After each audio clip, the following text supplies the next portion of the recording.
So just before the break, you talked about the fact that parents need to not fear these diseases, which we go through as parents, many vaccines for them.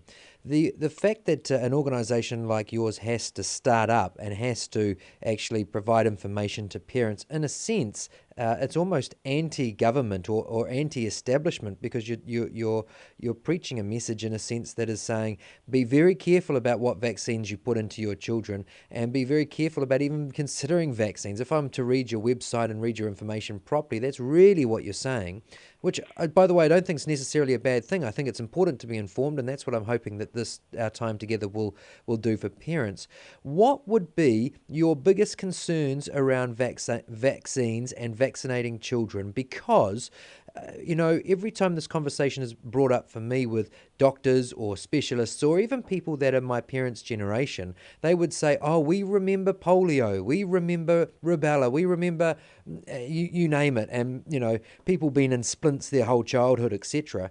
But we don't see that anymore. Well, I'd like to go back a step. First of all, the right to refuse medical treatment is upheld by law.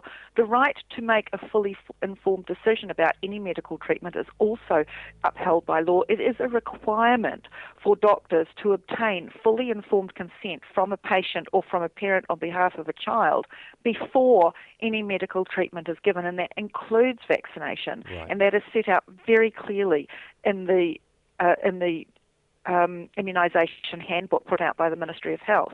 So it is our right to have all the information. No one would suggest that you would make a decision about an operation, for example, without having been given all the information on the benefits, the side effects, the risks, the alternatives, the risks of not doing anything. Yet, for some reason, people think that you should make a decision and think you should make a yes decision about vaccination when you're provided with only half the information. So, for a start, as I said, it is your legal right to have that information and to make an informed decision on that information. So I don't think that we're anti-government at all. All we're doing is providing information, providing access to information to people that upholds their right to make an informed decision.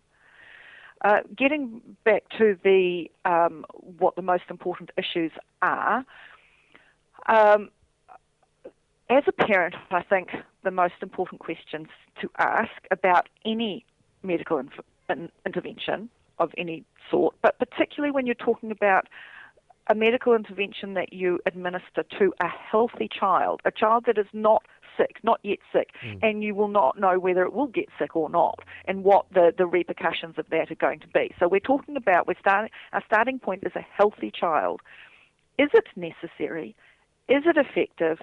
Is it safe? And you need to be confident of the answers to those questions.